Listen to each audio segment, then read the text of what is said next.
Hello guys, welcome to my channel. आज हम वांगसियान 135 माय हस्बैंड मल्टी पर्सनालिटी इसका सेकंड और आखिरी पार्ट सुनेंगे। बेइंग के पेट में जो निशान था उसको देखकर वांग जी गुस्सा होके बेइंग को सवाल जवाब कर रहा था।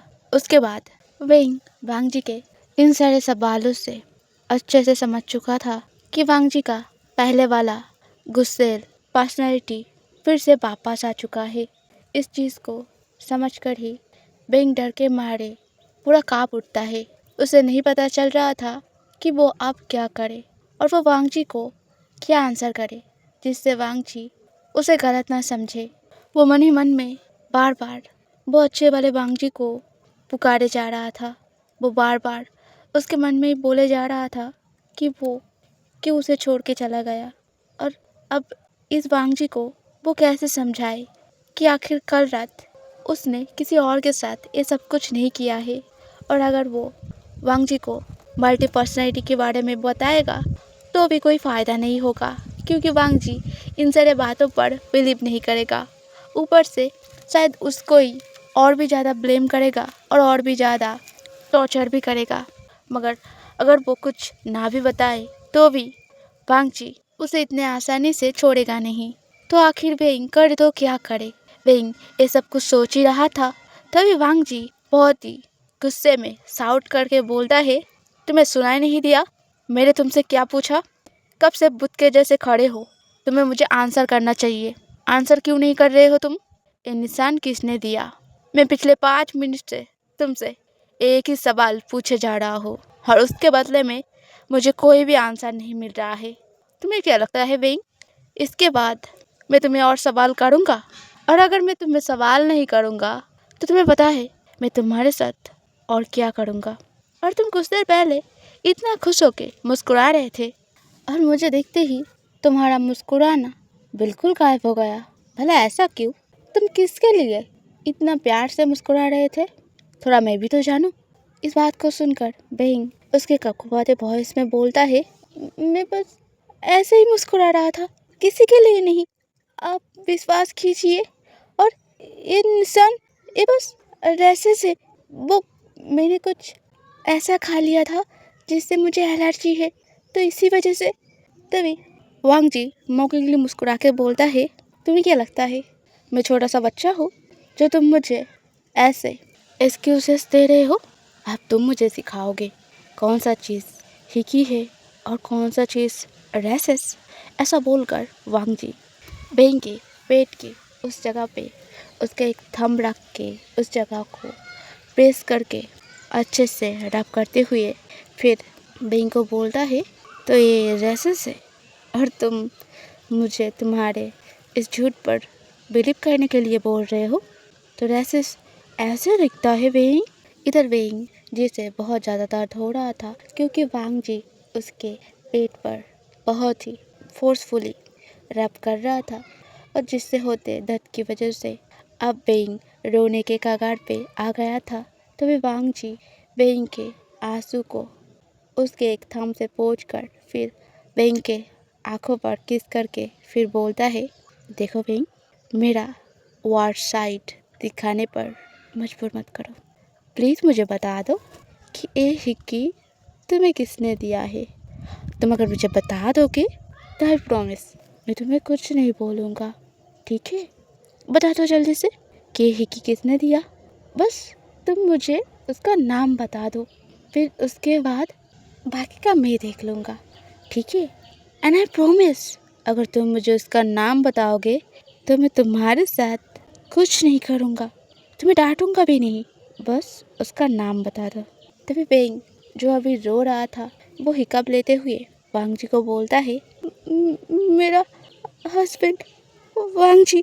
अभी इस बात को सुनकर वांग जी मॉकिंगली मुस्कुरा के फिर बोलता है, तो तुम्हें पता है मैं तुम्हारा हस्बैंड हूँ, मगर तुम फिर भी मुझसे झूठ बोल रहे हो। ऐसा नहीं करना चाहिए। अगर तुम ऐसे झूठ बोलोगे तो तुमसे गिटी क्या सीखेगा? बुरी बात। तो चलो, तुमने मुझसे झूठ कहा है तो उसके लिए तो तुम्हें सज़ा मिलना चाहिए ना, उसका सज़ा मैं तुम्हें देता हूँ।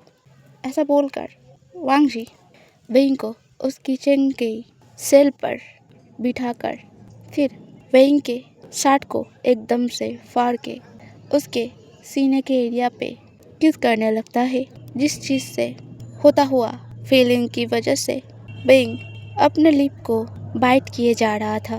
तभी वांग जी नोटिस करता है वेइंग के सीने पर ऑलरेडी बहुत सारा किसिंग के निशान है, जो बहुत ही अलग दिख रहा था।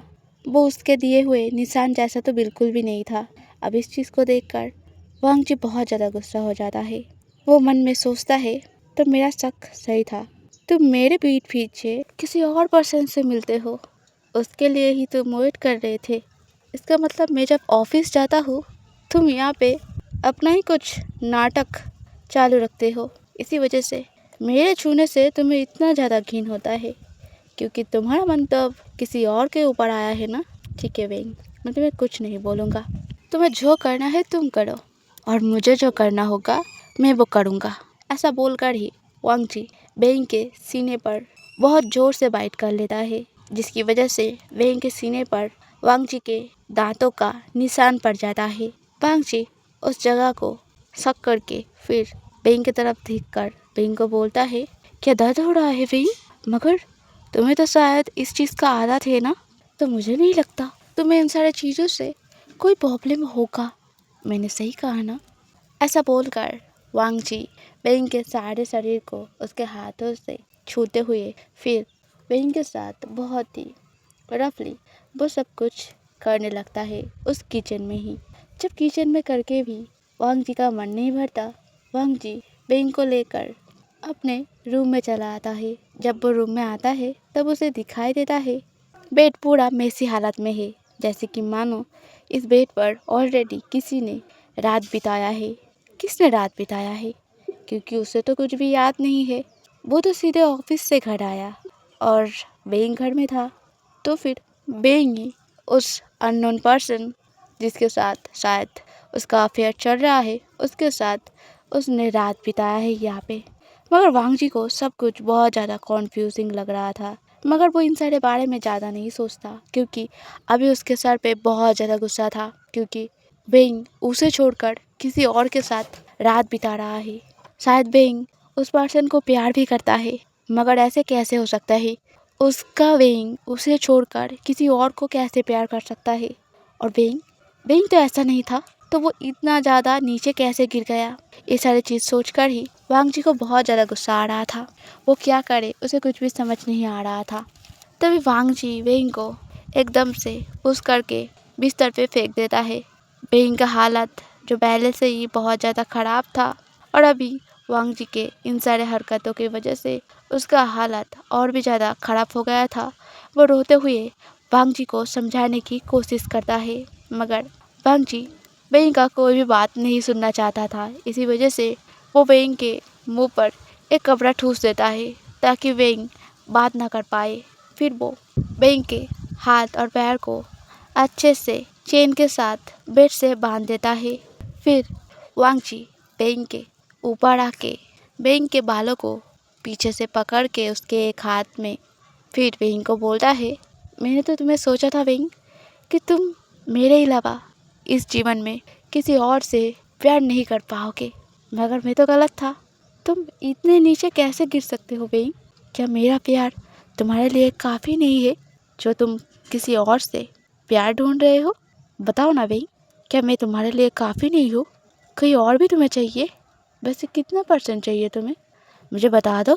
एज ए हस्बैंड मुझे तुम्हारा हर विश फुलफ़िल करना है ना। मुझे बताओ कितने % के साथ सोने पर तुम्हारा क्रेविंग ख़त्म होगा? मेरे साथ एक राउंड कुछ करने में ही तुम्हें थका थका फील होता है, और मेरे पीठ पीछे ये सब कुछ। बताओ, अभी कुछ बोल क्यों नहीं रहे हो? ओह, कैसे बोलोगे? तुम्हारा मुंह तो मैंने कपड़े से बंद कर दिया है ना। वैसे अच्छा ही किया है।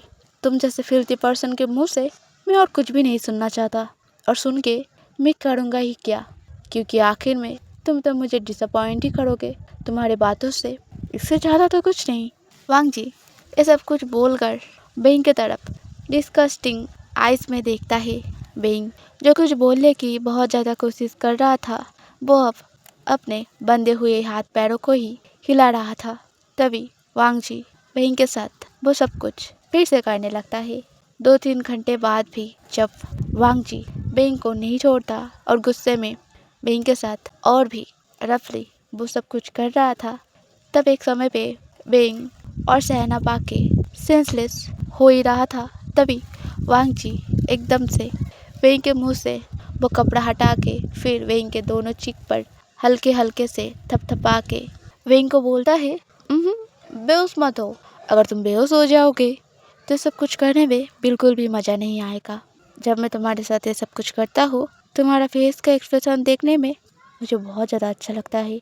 तो इसी वजह से अगर तुम बेहोश हो जाओगे तो उन सारी चीज़ों में मुझे मज़ा नहीं आएगा और तुम्हें तो दर्द भी नहीं होगा ना।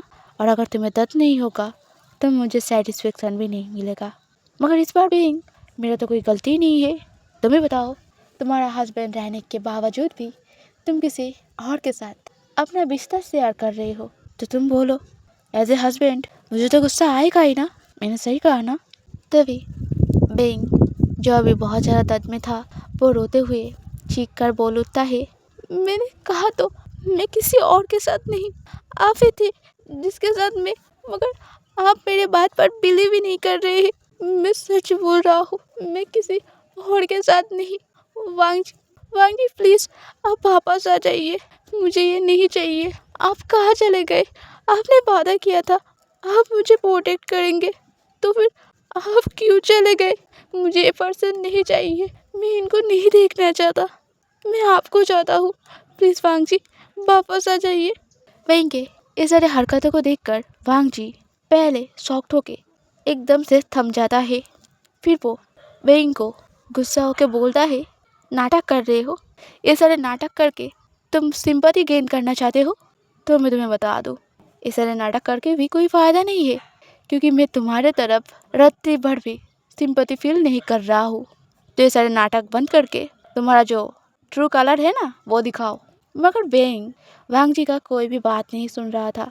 वो रोते हुए वैसे ही बोले जा रहा था, वांग जी आपने कहा था कि आप मेरे पास हमेशा रहेंगे, अब क्यों नहीं आ रहे हैं? प्लीज़ आप आइए ना, मुझे इन्हें नहीं देखना है, बस आप रहिए।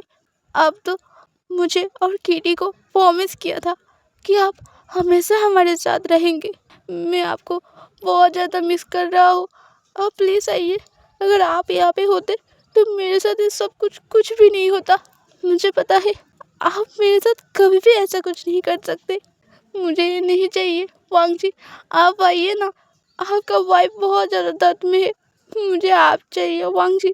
अब बेंग के इस रोने और उसके नाम को ऐसे पुकारता हुआ देखकर वांग जी का दिल एकदम से सॉफ्ट हो जाता है। वो थोड़ा सा गिल्टी फील करके बेंग के गाल पर उसका एक हाथ रख के फिर बेंग को शांत करने की कोशिश करते हुए बोलता है, तुम अचानक से ऐसे बिहेव क्यों कर रहे हो और मेरे नाम को लेके ऐसे क्यों पुकार रहे हो? मैं तो यहीं पे हूँ ना, बताओ तुम्हें मुझे क्या बोलना है। अगर तुम मुझे सारे सच बता देते तो मैं तुम्हारे साथ ये सब कुछ नहीं करता ना। तुम ऐसे क्यों रो रहे हो? तभी बेंग उसके फेस को झटक कर वांग जी के हाथ को उसके फेस से दूर हटाने की कोशिश करते हुए बोलता है, आप नहीं चाहिए मुझे, आप वांग जी नहीं है, मुझे मेरा वांग जी वापस चाहिए, मुझे वांग जी के पास जाना है। वांग जी प्लीज़ आप आइए ना, मुझे इनके पास नहीं रहना है, मुझे ये बिल्कुल भी पसंद नहीं है, मैं नहीं रहना चाहता इनके पास, बस मुझे आप चाहिए। मुझे रिग्रेट होता है कि मैंने इनसे प्यार करके क्यों शादी किया था, ये बिल्कुल भी अच्छे नहीं है। मगर जब आप आए मैं सब कुछ भूल गया था, मुझे सब कुछ फिर से अच्छा लगने लगा था। आप बिल्कुल वैसे ही हैं जैसा वांग जी मुझे चाहिए था। प्लीज़ आप आ जाइए, मुझे नहीं चाहिए, मुझे नहीं चाहिए वाला वांग जी, आप चले जाइए। आपको मैं नहीं चाहता, मैं नहीं चाहता। मेरा वांग जी कोई और है, आप मेरा वांग जी नहीं है। प्लीज़ आप चले जाइए, मुझे आप नहीं चाहिए। प्लीज़ वांग जी आप आइए ना, मुझे बस आप चाहिए। तभी वांग जी वेंग को बोलता है, तुम्हें क्या कह रहे हो वेंग कि तुम्हें वांग जी चाहिए, मगर मैं नहीं, मैं ही तो वांग जी हूँ ना। और तुम मेरे नाम को लेके ही ऐसे पुकारे जा रहे हो, ऐसे रोए जा रहे हो, और तुम अभी भी कह रहे हो कि तुम्हें मैं नहीं चाहिए। तुम्हारा ये कौन सा नाटक है क्या तुम ये बता सकते हो मुझे, अगर तुम ओबीडियंट बिहेव करोगे तो मैं तुम्हारे साथ कुछ भी नहीं करूँगा, मगर तुम ओबीडियंट बिहेव नहीं करते, इसी वजह से तो मुझे गुस्सा आ जाता है ना। मगर तुम्हें मेरा प्यार कभी दिखता ही नहीं है। तुम्हें हमेशा लगता है कि मैं तुम्हें ज़बरदस्ती कर रहा हूँ। क्या मैं तुम्हें ज़बरदस्ती करता हूँ? अपने वाइफ को चाहना क्या ये गलत है? मगर वांग जी का कोई भी बात कहाँ सुनने वाला था, क्योंकि वो पहले से ही वांग जी की हरकतों की वजह से ट्रॉमाटाइज था। और अभी वांग जी को देखकर उसका हालत बहुत ज़्यादा ख़राब हो रहा था। वो डर के मारे शिवर कर उठ रहा था। वो बार बार वांग जी के नाम को लेके पुकारे जा रहा था। मगर जब भी वांग जी उसे कंसोल करने जा रहा था, वांग जी का हाथ उसका फेस झटक के उसके फेस से हटा रहा था। अब इस चीज़ को देखकर वांग जी बहुत ज़्यादा गुस्सा हो जाता है। वो सोचता है ये वेंग का और एक नाटक है, ताकि वांग जी वेंग की तरफ सिंपैथी फील करे और वेंग को छोड़ दे। ऐसा कुछ सोचकर ही वांग जी वेंग के मुंह को उसके एक हाथ से ढककर उसके साथ रफली वो सब कुछ करने जाता है। तभी वेंग एकदम से वांग जी के हाथ पर जोर से बाइट कर लेता है। अब इस चीज़ को देखकर वांग जी बहुत ज़्यादा गुस्सा हो जाता है। वो वेंग के गाल पर गुस्सा में एक जोर का थप्पड़ लगा देता है और वो शाउट करके वेंग को कुछ कहने ही वाला था। तभी वांग जी का सर फिर से चकरा जाता है और वो धड़ाम से वेंग के शरीर के ऊपर ही गिर जाता है। जब वांग जी उसका आंखें खोलता है, वो देखता है वो वेंग के शरीर के ऊपर लेटा हुआ है। उसने कोई कपड़ा नहीं पहना हुआ है और वेंग का भी हालत कुछ वैसा ही था, मगर वेंग के गाल पर थप्पड़ का निशान और वेंग के हाथ पैर वैसे बेड के साथ चेन पर बंधा हुआ हालत में देखकर और इस सब कुछ देखकर वांग जी एकदम से डर जाता है। डर के मारे उसका रूह कांप उठता है। वो अपने आप को वेंग से एकदम से अलग कर लेता है। फिर वो वेंग के पास जाके उसके शांत आंखों से वेंग की तरफ देख के वेंग को बोलता है, तुम्हारा ऐसा हालत कैसे हुआ बेबी? किसने किया तुम्हारे साथ ये सब कुछ? और तुम्हारे गाल पे थप्पड़ किसने मारा? ऐसा बोलकर और आसपास घटता सभी चीज़ को देखकर वांग जी बहुत ज़्यादा कॉन्फ्यूज होके कुछ सोच ही रहा था। तभी वो अपने सारे सोच को एकदम से झटक के पहले वेंग के हाथ पैर को उस बंधे हुए चेन से खोल देता है। फिर वो वेंग को कुछ पूछने वाला था, तभी वेंग जो वांग जी के शांत आइज़ को देखकर और वॉइस का ये टोन देखकर समझ जाता है कि फिर से वो अच्छा वाला वांग जी वापस आ गया है। वेंग अपने आप को और रोक नहीं पाता। वो एकदम से वांग जी के गले को टाइट से हक करके रोते हुए वांग जी को बोलता है, आप कहाँ चले गए थे? आपने वादा किया था कि आप मुझे और हमारे बेटी को छोड़कर कहीं नहीं जाएंगे, तो फिर आप ऐसे कैसे कर सकते हैं? मैंने सोचा था सब कुछ ठीक हो गया है, मगर कुछ भी नहीं ठीक हुआ है। अगर आप किसी दिन मुझे छोड़ के हमेशा चले गए तो मैं इस पागल के साथ कैसे रहूँगा? मुझे नहीं रहना। अगर आप कहीं पे जाएंगे तो प्लीज़ मुझे और हमारे बेटी को साथ ले जाइएगा। आप ऐसे कैसे कर सकते हैं? आप अपना वादा कैसे तोड़ सकते हैं वांग जी? आप क्यों चले गए थे? आपको नहीं जाना चाहिए था। आपको पता है उन्होंने मेरे साथ क्या किया? ऐसा बोलकर वेंग वांग जी को हक करके बहुत ज़ोर ज़ोर से रोए जा रहा था। और इधर वांग जी, जिसे कुछ भी समझ नहीं आ रहा था, मगर वो ये तो समझ रहा था कि वेंग के साथ बहुत ही बुरा कुछ हुआ है, जिसकी वजह से वेंग बहुत ज़्यादा डर गया है और वेंग इतना ज़्यादा रो भी रहा है। और वेंग के कंडीशन को देखकर भी वांग जी को बहुत ज़्यादा गुस्सा आ रहा था। वो सोच रहा था कि कौन ये पीसो है जिसने उसके वाइफ के साथ ये सब कुछ किया। अगर उसे पता चलेगा तो वो उस पर्सन को जान से मार देगा। मगर अभी सिर्फ उसे उसके वाइफ को कंसोल करना है। उसे ये समझाना है कि वो जब तक है उसके वाइफ के साथ कोई और कुछ नहीं कर पाएगा और वो उसके वाइफ को अच्छे से प्रोटेक्ट करेगा। इन सारी बातों को सोचकर वांग जी एक चादर से वेंग को अच्छे से ढककर फिर वेंग के सर पे बहुत ही प्यार से हाथ सहलाते हुए बोलता है, तुम डर क्यों रहे हो बेबी? मैं यही भी हूँ और मैं तो कहीं भी नहीं गया था ना, मैं तो यही भी था। मगर तुम्हारे साथ ये सब कुछ किसने किया है? मुझे बताओ, मैं उस पर्सन को जान से मार दूँगा। फिर वो तुम्हारे साथ ये सब कुछ कभी भी नहीं कर पाएगा। तभी बेइंग रोते हुए वांगजी को बोलता है, कोई कुछ नहीं कर पाएगा उनका उनका कोई कुछ नहीं कर पाएगा, मगर अगर उन्हें हमारे बारे में पता चला तो वो हमारे साथ कुछ बुरा कर देंगे और मैं नहीं चाहता कि वो हम लोगों के साथ कुछ भी करे।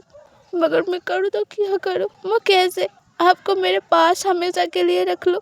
आपको पता है मैं उनसे प्यार करता था, बहुत ज़्यादा प्यार करता था। इवन वो भी मुझसे प्यार करते थे, मगर शादी के कुछ साल बाद वो कैसे अचानक से बिल्कुल बदल गए। वो पहले बिल्कुल आप जैसे थे, मगर ना जाने क्यों वो ऐसे बन गए। मुझे नहीं पता कि वो क्यों ऐसे बन गए, और शायद वो अब मुझे प्यार भी नहीं करते। मगर मुझे इससे कोई फ़र्क नहीं पड़ता कि वो कैसे बदल गए।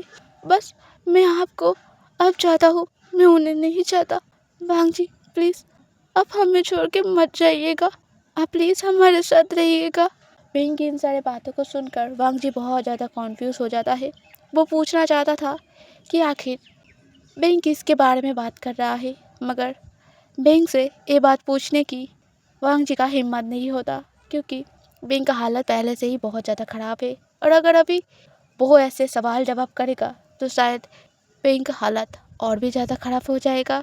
वो कुछ ना समझ के भी वो सब कुछ समझ रहा था। ऐसे बिहेव करते हुए बेइंग के बालों को बेइंग के फेस से हटाकर फिर बेइंग के फोrehead पे बहुत ही प्यार से किस करके बेइंग को बोलता है, तुम चिंता मत करो, मैं हूँ ना यहाँ पे, तो तुम चिंता क्यों कर रहे हो। मैं सब कुछ ठीक कर दूँगा, बहुत जल्द ठीक कर दूँगा, ठीक है।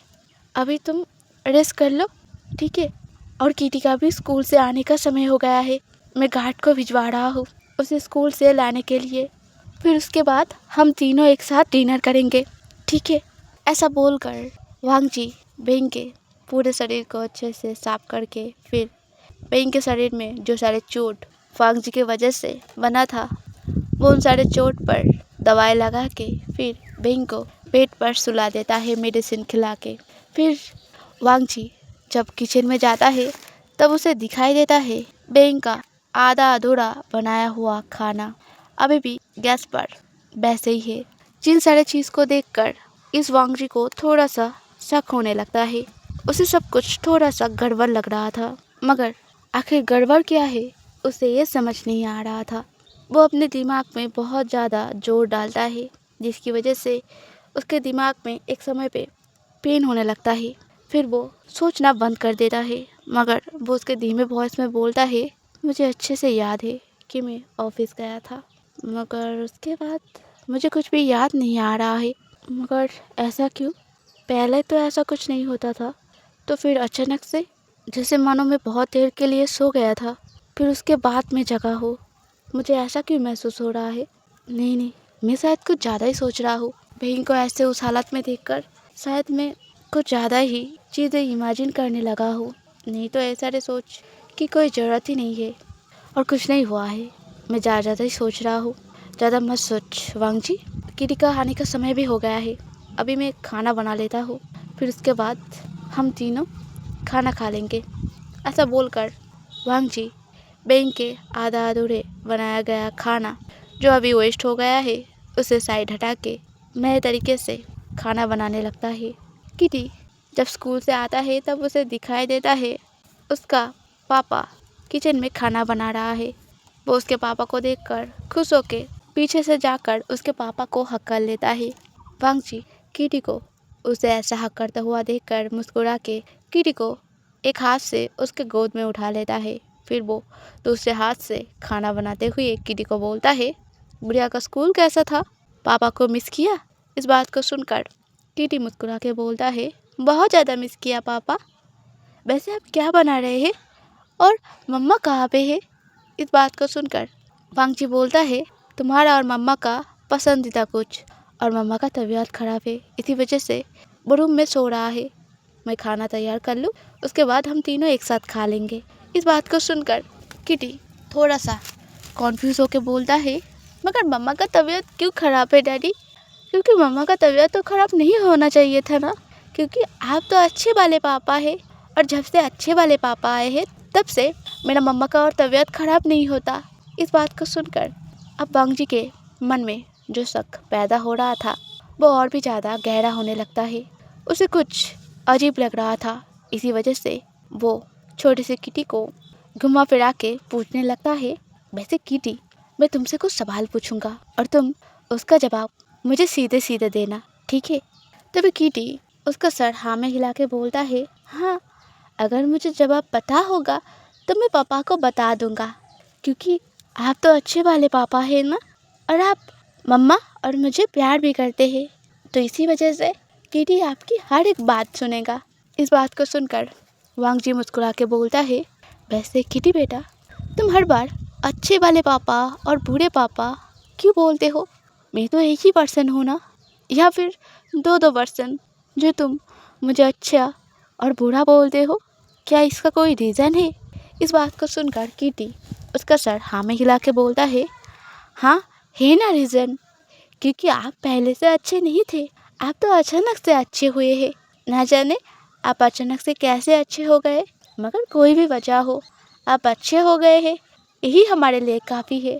इस बात को सुनकर वांग जी को कुछ भी अच्छे से समझ नहीं आता। वो किटी को बोलता है, अचानक से अच्छा हुआ हूँ बेटा, इसका क्या मतलब है?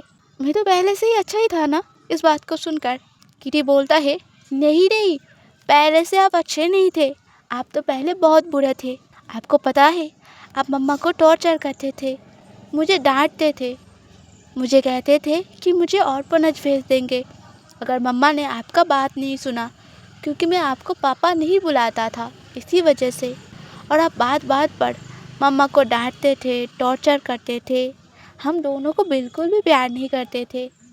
मम्मा कहते थे कि आप पहले ऐसे नहीं थे, मगर अब उनके शादी के 2-3 साल बाद ऐसे हो गए थे, मगर अब फिर से अचानक से अच्छे बन गए, ना जाने कैसे। मैंने मम्मा को पूछा था, तब मम्मा ने कहा था कि आप तो पहले से अच्छे ही थे, बस डेविल ने आपको पकड़ लिया था, इसी वजह से आप वैसे बर्ताव कर रहे थे। फिर कुछ मिराकल हुआ और डेविल आपको छोड़ के चला गया, इसी वजह से आप फिर से अच्छे बन गए। इस बात को सुनकर वांग जी को थोड़ा थोड़ा कुछ समझ आता है। वो बहुत ज़्यादा सैड फील कर रहा था, बहुत कुछ सोचकर। फिर वो किटी के गालों पर हाथ फिराते हुए बोलता है, अच्छा किटी, क्या मैं पहले सच में बहुत ज़्यादा बुरा था? तुम दोनों को प्यार नहीं करता था और मम्मा को टॉर्चर भी करता था? मैं क्या सच्ची में ऐसा था, या फिर तुम मुझसे मजाक कर रहे हो किटी? इस बात को सुनकर किटी बोलता है, नहीं नहीं पापा, मैं आपसे मजाक नहीं कर रहा हूँ, मैं तो सच्ची बोल रहा हूँ। आप पहले ऐसे ही थे। आपके आने से पहले वो डेविल हमारे साथ बहुत बुरी तरीके से बिहेव करते थे, और आप तो वो नहीं थे ना, वो तो एक डेविल था। आपको डेविल ने पकड़ लिया था, इसी वजह से आप वैसे बिहेव करते थे। असल में तो आप मेरे ही अच्छे पापा हैं ना। ऐसा बोलकर किटी उसके छोटे छोटे हाथों से वांग जी के गले को बहुत ही टाइट से हक कर लेता है। फिर वो वांग जी के चीक पर बहुत ही प्यार से किस करके बोलता है, आप चिंता क्यों कर रहे हैं? मम्मा ने कहा है कि वो बुरे वाले डेविल आपको नहीं पकड़ पाएंगे, क्योंकि आप उनसे ज़्यादा स्ट्रांग है, और जब तक आप रहेंगे तब तक मुझे और मम्मा को वो डेविल कुछ भी नहीं कर पाएगा। आपको पता है, वो बिल्कुल भी अच्छे नहीं थे, मुझे बिल्कुल भी वो पसंद नहीं थे। आप अच्छे हो, बहुत ज़्यादा अच्छे। आप हमेशा हमारे साथ रहना, मुझे और मम्मा को ऐसे ही प्यार करना। हमें आपके पास और आपके साथ रहना है पापा। इस बात को सुनकर वांग जी किटी के सर पर बहुत ही प्यार से हाथ फिरा के फिर किटी को बोलता है, हाँ, मैं तुम्हारे और तुम्हारे मम्मा के साथ रहूँगा, तुम दोनों को प्रोटेक्ट करूँगा, मैं तुम दोनों को छोड़कर कहीं नहीं जाऊँगा, तो चिंता मत करो बेटा। तो चलो अभी हम मम्मा के पास जाते हैं, मम्मा को बुलाते हैं खाना खाने के लिए, खाना तैयार हो गया है। ऐसा बोलकर वांग जी किटी को लेकर वांग जी और बेंग के रूम पे जाता है। जब वांग जी अपने रूम पे जाता है तब उसे दिखाई देता है दवाई लेने के बावजूद भी बेंग नहीं सोया था।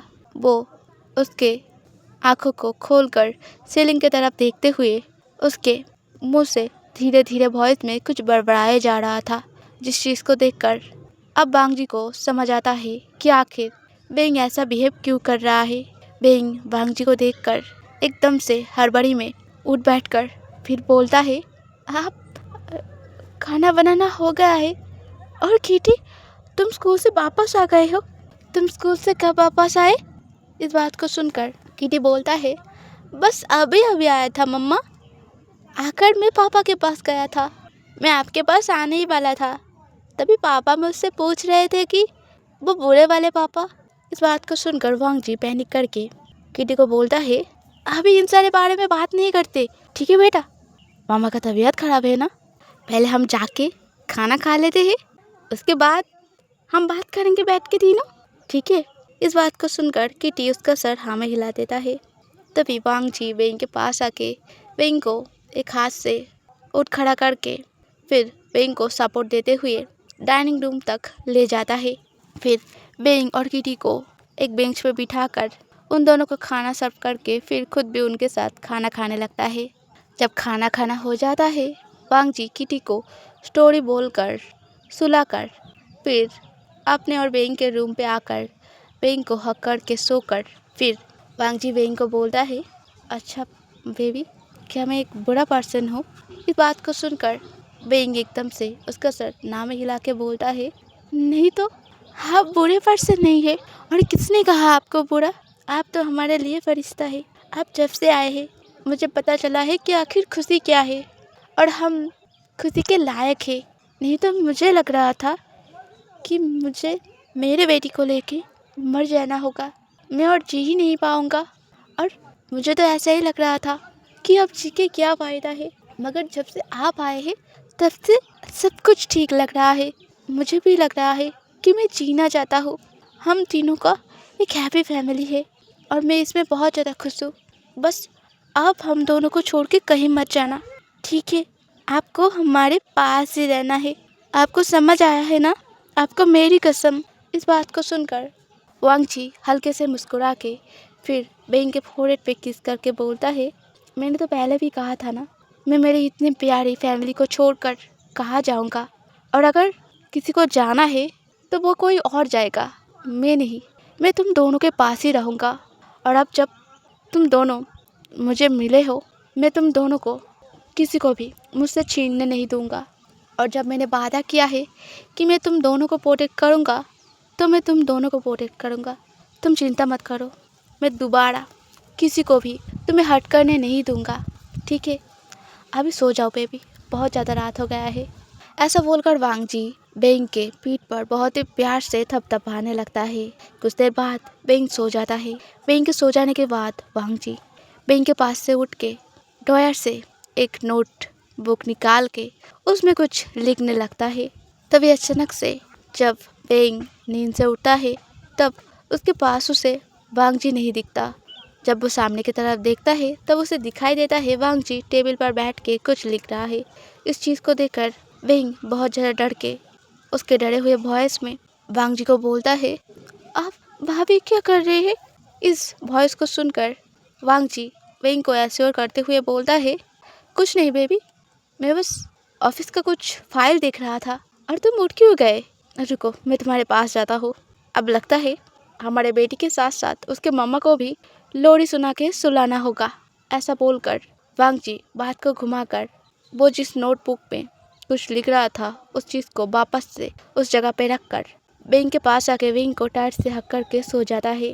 तभी वेंग पैनिक करके बोलता है, मैंने सोचा था कि आप फिर से चले गए। इस बात को सुनकर वांग जी वेंग को बोलता है, मैं कहाँ जाऊँगा बेबी? मैंने तो तुम्हें कहा था ना कि मैं तुम्हारे पास रहूँगा, तो तुम बार बार क्यों बोल रहे हो कि मैं तुम्हें छोड़ के चला जाऊँगा? इस बात को सुनकर वेंग उसका गलती समझ के फिर वांग जी को बोलता है, मैं बस ऐसे ही बोल रहा हूँ, बस अब मुझे बिना बताए कहीं मत जाना, ठीक है? इससे मुझे बहुत ज़्यादा डर लगता है। ऐसा बोलकर वेंग वांग जी को हक करके सो जाता है। ऐसे करके 2-3 दिन बीत जाता है। इन 2-3 दिनों में ये अच्छा वाला वांग जी बहुत सारे ऐसे काम कर रहा था जिससे वेंग कुछ शक करने लगा था। वो डर रहा था कि ये वाला वांग जी आखिर यही वाला वांग जी है ना, या फिर वो बुरा वाला वांग जी। मगर उसे अच्छे से पता है कि ये वांग जी अच्छा वाला ही है, क्योंकि ये वाला वांग जी कभी भी वेंग और उसके बच्ची को नहीं डांटता। और इस वाले वांग जी के आंखों में जो शांत गेज रहता है जो उसने कभी किसी के आंखों में नहीं देखा है। और बेइंग और उसके बच्चे के लिए जो प्यार ये वांगजी लुटाता है, जो चीज़ शायद बेइंग ने कभी भी सपनों में भी नहीं सोचा था।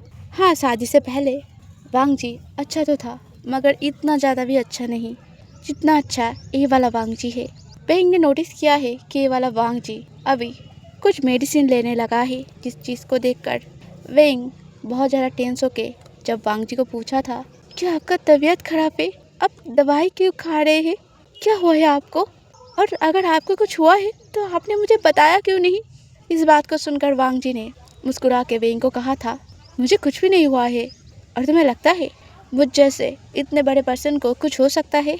मैं बस तुम्हारे साथ हमेशा के लिए रहने के लिए रास्ता ढूंढ रहा हूँ, और जिसमें मैं बहुत जल्द कामयाब भी होऊंगा। तो तुम चिंता मत करो। मैं हम तीनों के बीच जो थर्ड पर्सन है, बस उसे हमारे ज़िंदगी से हटाने की कोशिश कर रहा हूँ, जो बहुत जल्द हो जाएगा।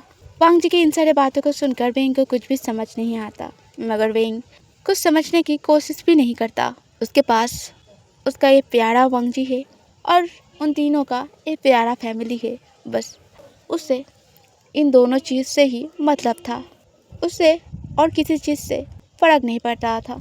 तभी एक दिन जब वेंग वांगजी को हक करके सोया हुआ था और वांगजी जब नींद से उठता है, तब वेंग को इतने प्यारे तरीके से उसको हक करता हुआ देखकर वो बहुत ज़्यादा खुश होता है, क्योंकि कुछ सालों से वेंग सिर्फ उससे डरता है, जिसका वजह उसे नहीं पता है, बल्कि उसे वजह पता होना चाहिए था। मगर वो इतना ज़्यादा नीचे गिर चुका था कि उसे उसका सारे हरकतें जायज़ लगता था। इसी वजह से वेंग का डरना, रोना, सब कुछ वांगजी को नाटक लगता था। वांगजी ये सब कुछ सोच रहा था, क्योंकि यह वांगजी वो अच्छा वाला वांगजी नहीं था। मगर बहुत सालों बाद फिर से उसके वाइफ को उसे ऐसे इतने सेफली हक करता हुआ देखकर और उसके फेस पे इतना सुकून देखकर वांगजी को बहुत ज़्यादा अच्छा लगता है। वो मन में सोचता है, मैं तो यही चाहता था ना कि तुम मुझे देख के ना डरो, तुम मुझसे प्यार करो, मगर तुम ही हो कि हमेशा मुझे देखकर ऐसे बर्ताव करते हो जैसे कि मानो मैं कोई गोश्त हूँ। तुम ही बोलो, अगर तुम मुझे देख के ऐसा करोगे तो मेरे फीलिंग्स को कितना ज़्यादा हर्ट होता है, तभी मुझे गुस्सा आ जाता है और मैं तुम्हारे साथ। मगर हम इन सारे बारे में और बात नहीं करते। मैं तुम्हारी सारी गलती को भुला दूंगा। आफ्टर ऑल तुम मेरे वाइफ हो और मैं तुमसे प्यार करता हूँ। ऐसा बोलकर वांगजी वेंग के लिप पे बहुत ही प्यार से किस करता है, जिस चीज़ से वेंग थोड़ा सा जग जाता है। वो वांगजी के फेस को धुंधले धुंधले आँखों से देखकर फिर प्यार से मुस्कुरा के उसके प्यारे मीठे वॉइस में बोलता है, आप उठ गए इतना जल्दी? मगर आज तो संडे है, अगर आप सोना चाहते हैं तो सो सकते हैं। मैं भी थोड़ी देर सो जाता हूँ, थोड़ी देर बाद उठूँगा। ठीक है, फिर उठ के आपके और आपके बच्ची के लिए आप दोनों का फेवरेट खाना बना दूँगा। आप भी प्लीज़ मेरे साथ थोड़ी देर के लिए सो जाइए ना। ऐसा बोलकर वेंग वांगजी के कॉलर को पकड़ के खींचकर उसे हक करके सो जाता है। वांगजी बहुत सालों बाद वेंग का फिर से ऐसा प्यारा हरकतें देखकर बहुत ज़्यादा खुश हो जाता है। वो वेंग के लिप पर बहुत ही प्यार से किस करता है, जिस चीज़ से वेंग खिलखिला के मुस्कुरा उठता है। इस चीज़ को देखकर वांगजी का हार्ट एकदम से थम जाता है। कितने सालों बाद उसका वाइफ उसके तरफ फिर से वैसे ही प्यार भरी मुस्कान दे रहा है। वो उस चीज़ को देखने के लिए तरस रहा था। अब वेंग के इस प्यार भरी मुस्कान को देखकर वांगजी को उसके पास्ट के कुछ प्यार भरा मेमोरी याद आ जाता है, जहाँ पर वेंग रो रहा था क्योंकि उसे दूसरे बच्चे बुली कर रहे थे। तब वांगजी उन लोगों से वेंग को बचा के वेंग के फोrehead पे प्यार से किस करके फिर वेंग को कह रहा था, तुम चिंता क्यों कर रहे हो, मैं हूँ ना तुम्हारे पास। जब तक मैं हूँ तुम्हें कोई भी बुली नहीं कर पाएगा। किसका इतना बड़ा हिम्मत है जो मेरे वाइफ को परेशान करेगा। तुम चिंता मत करो वेंग, बड़ा हो जाने के बाद मैं तुमसे शादी कर लूँगा। फिर उसके बाद मैं तुम्हें पूरे ज़िंदगी के लिए प्रोटेक्ट करूँगा। कोई हम दोनों को जुदा नहीं कर पाएगा और इस दुनिया के किसी भी पर्सन को मैं अलाउ नहीं करूँगा तुम्हें परेशान करने के लिए। तुम मेरे पास मेरे बाहों में हमेशा सेफ रहोगे। ये मेरा वादा है तुमसे। इस बात को सुनकर पेंग बहुत ज़्यादा खुश होके वांग जी के गले को टाइट से हक कर लिया था और वो उसके प्यारे बड़े वॉइस में कहा था, आप सच्ची बोल रहे हैं ना, झूठ तो नहीं, आप आपका वादा रखेंगे ना। इस बात को सुनकर वांग जी वेंग के फोरहेड पे बहुत ही प्यार से किस करके बोलता है, ऑफ कोर्स मैं मेरा वादा रखूँगा। आज से पहले क्या कभी मैंने तुम्हें हर्ट किया है या फिर कभी मैंने मेरा वादा तोड़ा है? नहीं ना। जिसके बाद भी ऐसा कुछ मैं कभी नहीं करूँगा।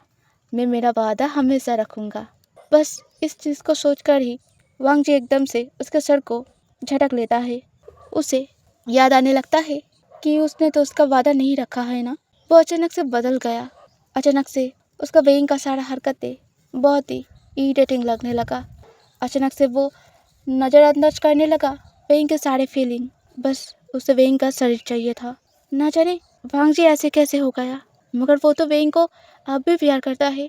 क्या ऑफिस का बहुत ज़्यादा स्ट्रेस है, इसी वजह से मैं इतना बुरा बन गया जो मैं मेरे भाई को दिया हुआ सारा वादा भूल गया। मगर इसमें मेरी कोई गलती नहीं है, वेइंग ही है जो मुझे हर बार गुस्सा दिलाता है। मगर मैंने उससे वादा भी तो किया था ना। पर कोई बात नहीं, अब जो हो गया है हो गया है, उसे सोचकर क्या ही फ़ायदा। मैं अगली बार कोशिश करूँगा कि मैं उसके ऊपर गुस्सा ना करूँ। अगर वो मेरे सारी बात माने तो ऐसी कोई नौबत ही नहीं आता। इतना बोलकर और बेंग के प्यारे से स्लीपिंग फेस को देखकर पांग जी को उनके पास्ट के बारे में बहुत ज़्यादा याद आने लगता है।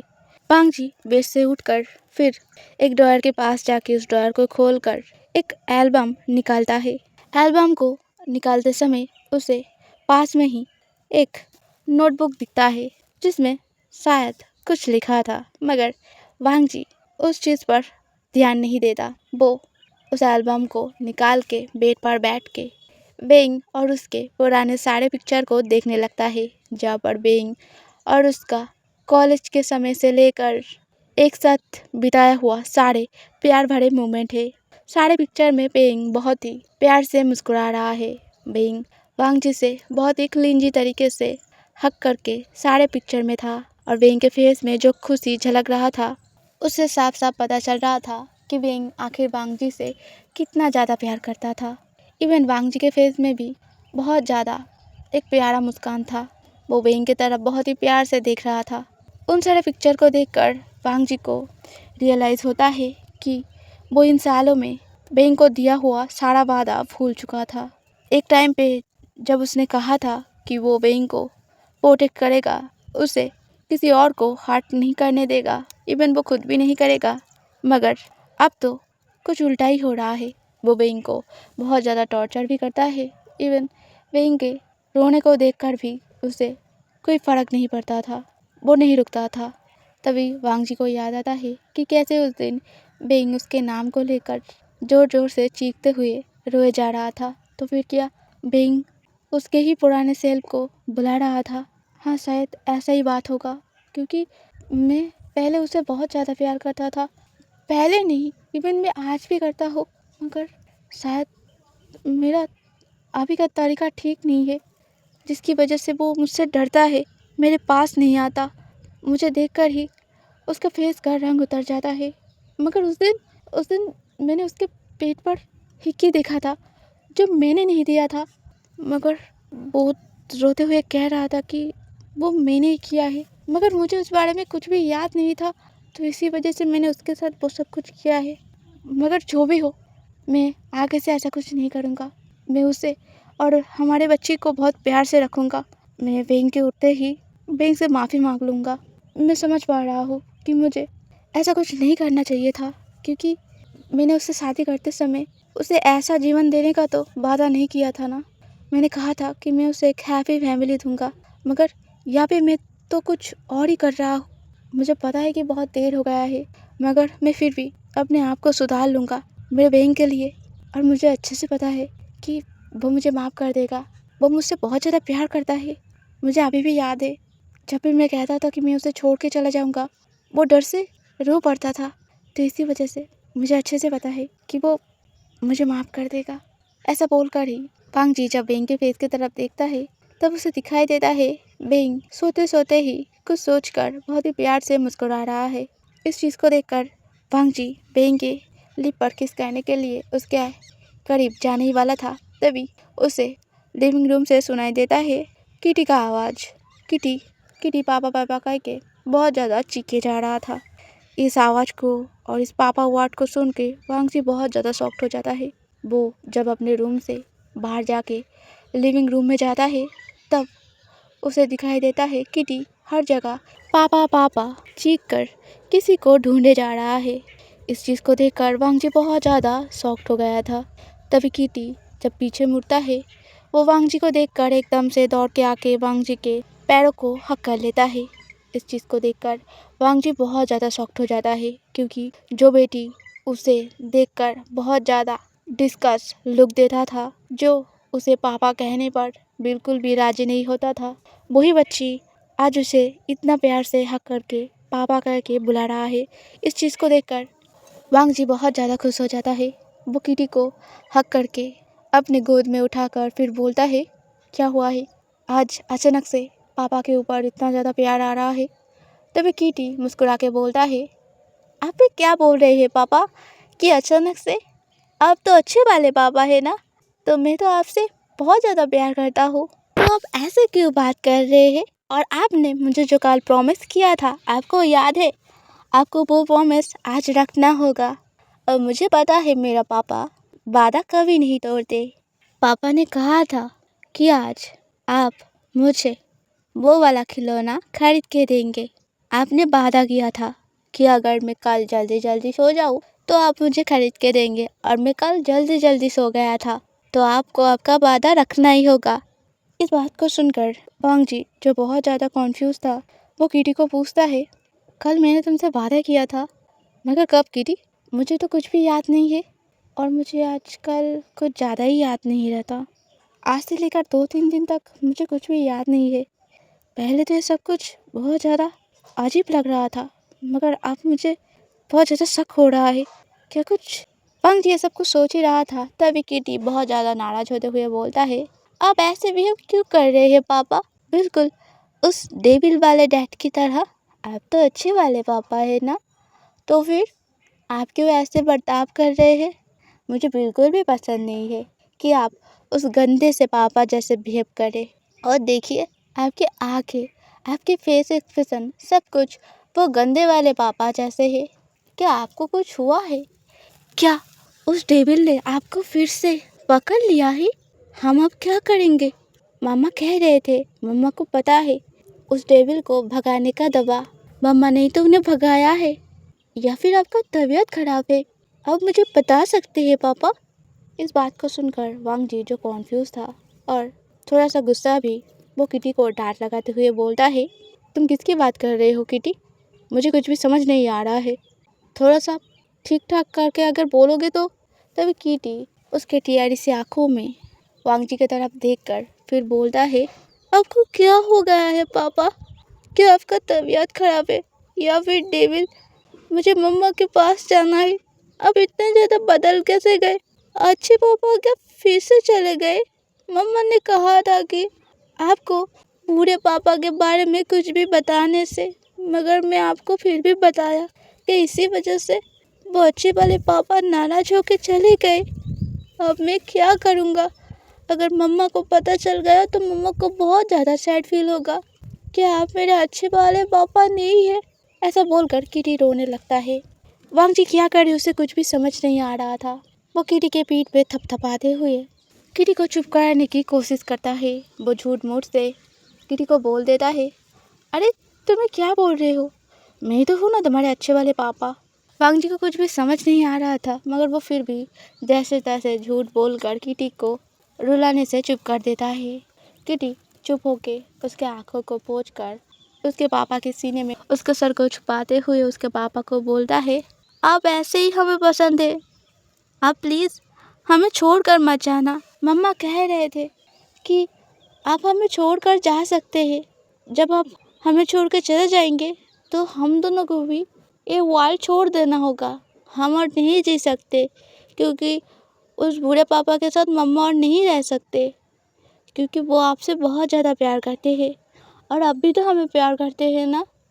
अब कीटी के छोटे से प्यारे से मुंह से ये बात सुनकर वांग जी उसका सर हाँ में हिला देता है। वो पहली बार अपने बेटी का ये प्यार पा के बहुत ज़्यादा खुश था, मगर उसके हरकतें इतना ज़्यादा नीच था कि वो अब कीटी से ज़्यादा कुछ इस बारे में बोल भी नहीं सकता। ना जाने क्यों उसके सारे हरकतों की वजह से अब उसे गिल्टी फील होने लगता है। उसे बहुत ज़्यादा बुरा लग रहा था कि उसके इतने प्यारे बच्चे के साथ उसने कितना बुरा बर्ताव किया। उसके उतने प्यारा वाइफ के साथ भी उसने टॉर्चर किया।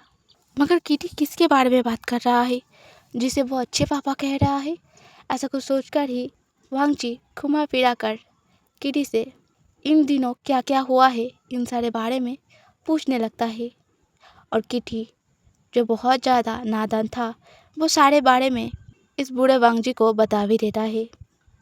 वांग जी सारे बातों को सुनकर एकदम से समझ जाता है कि आखिर यहाँ पे हो क्या रहा है, क्योंकि वो बहुत ज़्यादा इंटेलिजेंट था और वांग जी को बहुत ज़्यादा गिल्टी भी फील हो रहा था और उसे बहुत ज़्यादा बुरा भी लग रहा था कि वो इतना बुरा है कि उसका फैमिली उसे नहीं उसके पर्सनालिटी को चाहते हैं, जो पर्सनालिटी शायद उससे कहीं गुना ज़्यादा अच्छा है।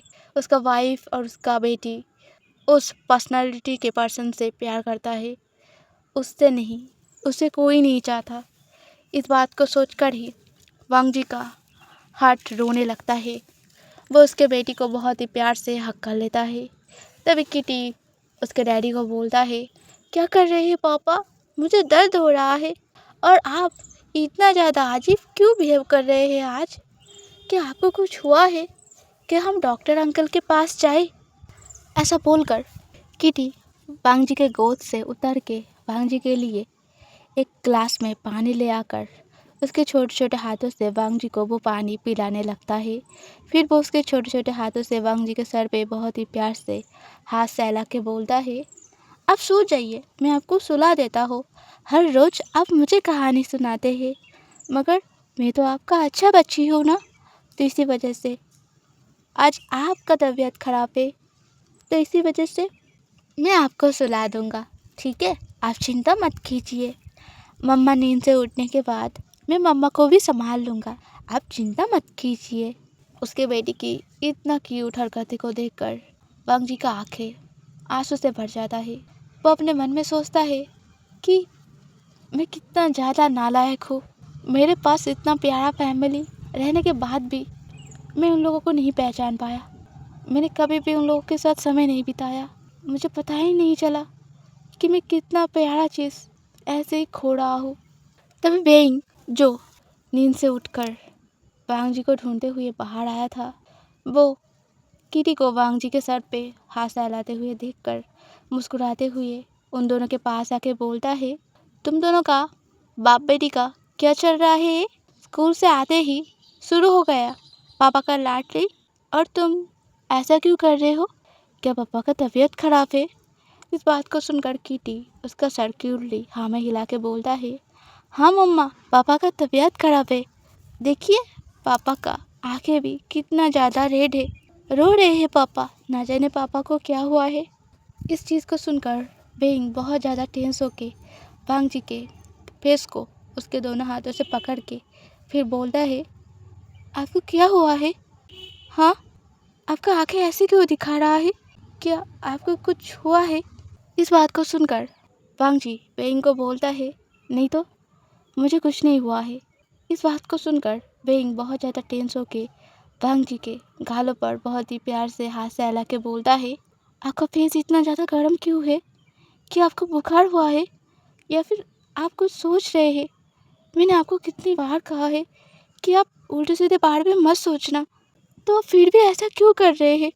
अगर आपको कुछ हो गया तो हम दोनों का क्या होगा? तभी वांग जी एकदम से बोलता है, मुझे कुछ नहीं होगा। क्या होगा मुझे? मगर बेइंग, क्या तुम मुझसे प्यार करते हो? इस बात को सुनकर बेइंग मुस्कुरा के बोलता है, हाँ, मैं आपसे प्यार करता हूँ। क्यों? अचानक से ऐसे सवाल क्यों कर रहे हैं? और आप ऐसी क्यों बात कर रहे हैं? बेइंग की इस बात को सुनकर वांग जी समझ जाता है कि बेइंग उसके ऊपर शक कर रहा है। तभी वांग जी बात को घुमाते हुए बोलता है, कुछ भी नहीं है, मुझे याद आया, मुझे कुछ काम करना था, मैं अभी आता हूँ, तुम दोनों बात करो।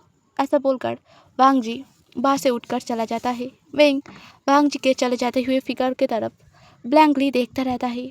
उसे कुछ शक हो रहा था, मगर वो अपने बच्चे की तरफ देखकर ज़्यादा कुछ नहीं सोचता। वो किटी को बोलता है, तुम आओ किटी, मैं तुम्हें खाना खिला देता हूँ, उसके बाद मैं और तुम्हारे पापा भी खा लेंगे। इस बात को सुनकर किटी जिद करने लगता है कि उसे उसके पापा के साथ खाना है। तभी वेंग बोलता है, नहीं नहीं, पापा का तबीयत ख़राब है, पहले मैं पापा से कुछ बात करूँगा, फिर उन्हें मेडिसिन खिलाऊँगा, फिर हम दोनों खा लेंगे, तुम पहले खा लो। ऐसा बोलकर वेंग बहुत कुछ सोचते हुए किटी को ले जाकर खाना खिलाने लगता है। वांग जी अपने रूम पे आके चारों जगह सब कुछ ढूंढने लगता है। फिर वो जब अपना लैपटॉप खोलता है, उसमें जो उसे चीज़ दिखता है, जिसको देखकर वो कॉन्फर्म हो जाता है कि वो जो सोच रहा था वही सच है, क्योंकि वहाँ पर उसे दिखता है कोई ऑलरेडी सर्च करके ये सारी चीज़ देख रहा था कि आखिर मल्टी पर्सनालिटी क्या होता है, और अगर होता है तो उस चीज़ को हम कैसे स्टे करके रख सकते हैं। और उसमें ऐसा भी कुछ सर्च किया हुआ था कि हम मल्टी पर्सनालिटी को कैसे रियल पर्सनालिटी में कन्वर्ट करें और कैसे रियल पर्सनालिटी को पूरी तरीके से गायब कर दे। इन सारी चीज़ को देखकर वांग जी को अच्छे से समझ आता है कि वो दूसरे पर्सनालिटी वाला जो वांग जी है, वो उसे इस दुनिया से गायब करना चाहता है। वो नहीं चाहता कि ये वाला वांग जी फिर से वापस आए और वो वांग जी के जगह पे उसके वाइफ और किटी के साथ एक हैप्पी फैमिली की तरह रहे। इस बात को सोचकर ही वांग जी बहुत ज़्यादा गुस्सा हो जाता है। वो गुस्से में बोलता है, वो मेरी बीवी और मेरी बच्ची है, तो इस चीज़ के बारे में सपने पे भी मत सोच कि मैं तुझे मेरा जगह लेने दूंगा, और वो दोनों मुझसे प्यार करते हैं, तुझसे नहीं, तू सिर्फ एक पर्सनालिटी है और कुछ भी नहीं। ऐसा सोचकर ही वांग जी उसके रूम से निकल के किटी और वेंग को, मुझे कुछ इम्पोर्टेंट काम है, मैं जल्दी घर आ जाऊंगा, ऐसा बोलकर बाहर चला जाता है। उनके घर से बाहर निकल जाता है। कुछ देर बाद जब वांग जी डॉक्टर अंकल के पास पहुंचता है, डॉक्टर अंकल वांग जी को देखकर एकदम से बोलता है, क्या हुआ है अचानक से मेरे क्लिनिक पर? क्या फिर से वेंग के साथ तुमने कुछ किया है जिसकी वजह से मुझे उसे चेकअप करने जाना पड़ेगा? इस बात को सुनकर वांग जी डॉक्टर अंकल को बोलता है, मैंने उसके साथ कुछ भी नहीं किया है अंकल, तो आप ज़्यादा मत सोचिए, और मैं इतना भी बुरा पर्सन नहीं हूँ। इस बात को सुनकर डॉक्टर अंकल मॉकिंगली मुस्कुरा के बोलता है, तुम और बुरे पर्सन नहीं हो? क्या तुम सपने देख रहे हो? नहीं, तुम अपने आप को अच्छे पर्सन सोचते हो। वैसे किस एंगल से वांग जी? तुमसे तो वो पर्सनालिटी वाला पर्सन बहुत अच्छा है जो उन दोनों को प्यार तो करता है। इस बात को सुनकर वांग जी एकदम से डॉक्टर अंकल को बोलता है, तो आपको सब कुछ के बारे में ऑलरेडी पता है, तो मुझे नहीं लगता कि आपको पहले से सब कुछ बताना होगा। इस बात को सुनकर डॉक्टर अंकल बोलता है, सब कुछ के बारे में मुझे पहले से ही पता है, तुम्हारा मल्टी पर्सनैलिटी जो तुमसे बहुत ज़्यादा अच्छा है। इस बात को सुनकर वांग जी बोलता है, अगर आपको सब कुछ पता है तो आपने मुझे ठीक करने की कोशिश क्यों नहीं किया? इस बात को सुनकर डॉक्टर अंकल मुस्कुराते हुए बोलता है, क्या तुम पागल हो? मैं क्यों तुम्हें ठीक करने की कोशिश करूँगा?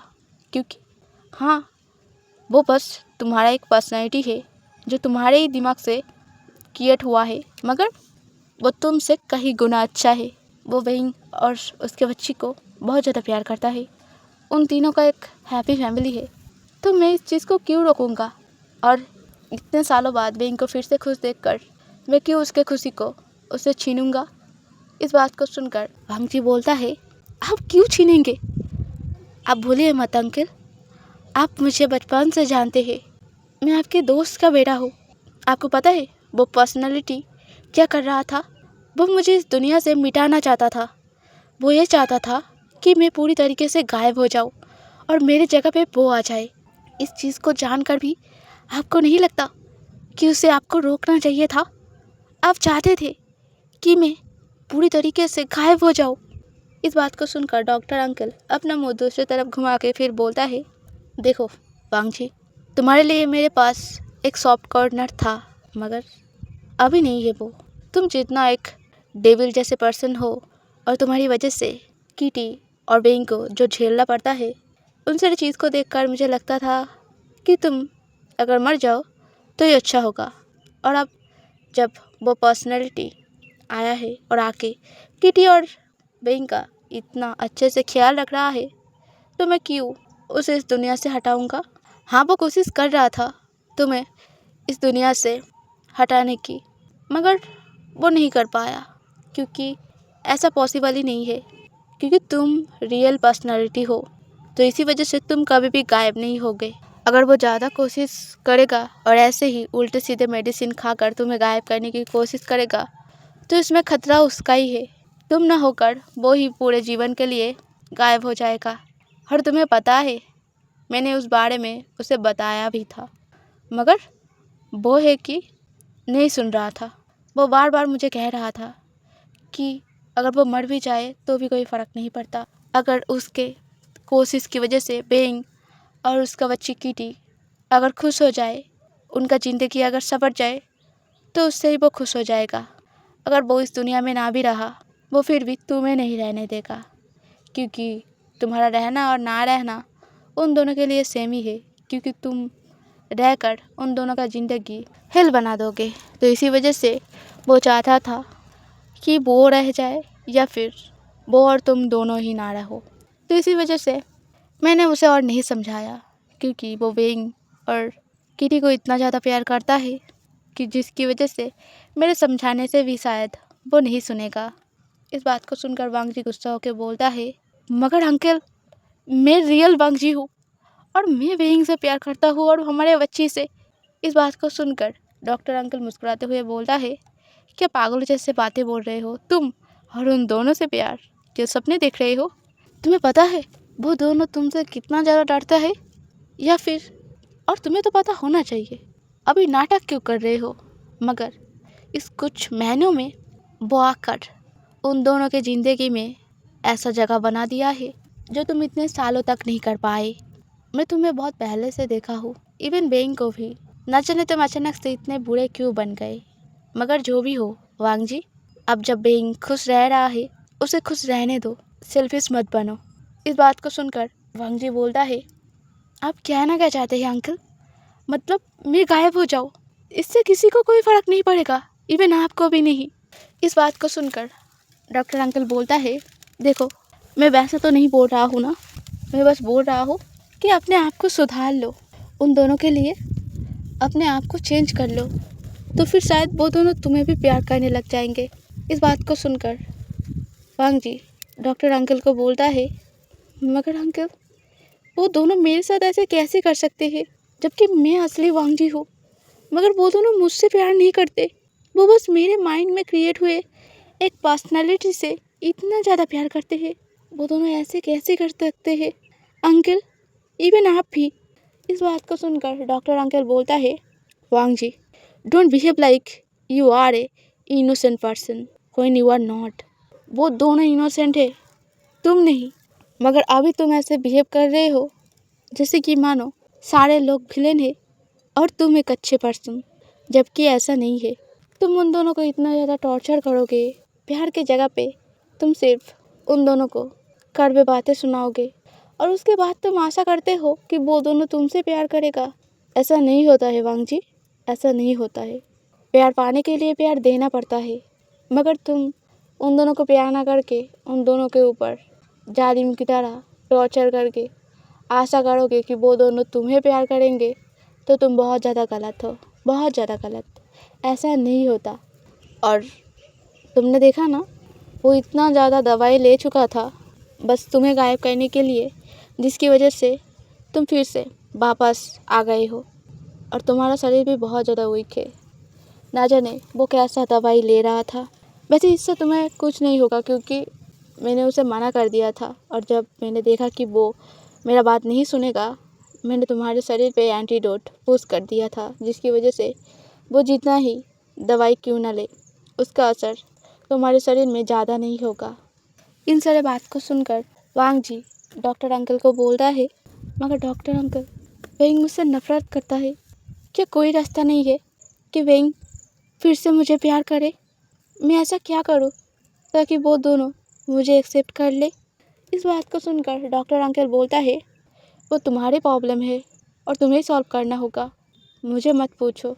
तुम कोई रास्ता ढूंढ लो और देखो, अगर वो दोनों तुम्हें माफ़ कर पाए तो अच्छी बात है, नहीं तो मुझे नहीं पता कि क्या होगा। वैसे तुम्हें ये सारी बात पहले सोचना चाहिए था, और अब सोच कर और रो धो कर भी कोई फ़ायदा नहीं है। इस बात को सुनकर वांग जी डॉक्टर अंकल को बोलता है, ठीक है, मैं अपने आप को सुधार लूँगा, मगर आप एक काम कीजिए, आप ऐसा कुछ कीजिए कि वो पर्सनालिटी दोबारा ना आए। इस बात को सुनकर डॉक्टर अंकल वांग जी को बोलता है, वो तुम्हारा माइंड का क्रिएशन है, जिसमें मेरा कोई जोड़ नहीं है और उसे ऐसे ही ठीक नहीं किया जा सकता।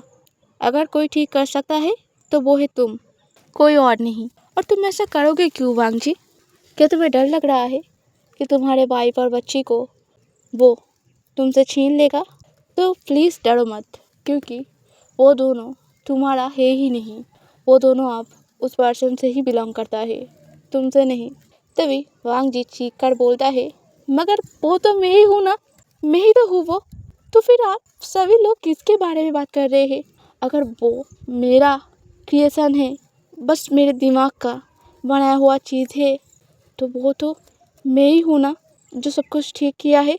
इस बात को सुनकर डॉक्टर अंकल मुस्कुरा के बोलता है, बिल्कुल नहीं वांग जी, तुम अलग पर्सन हो और वो अलग पर्सन है।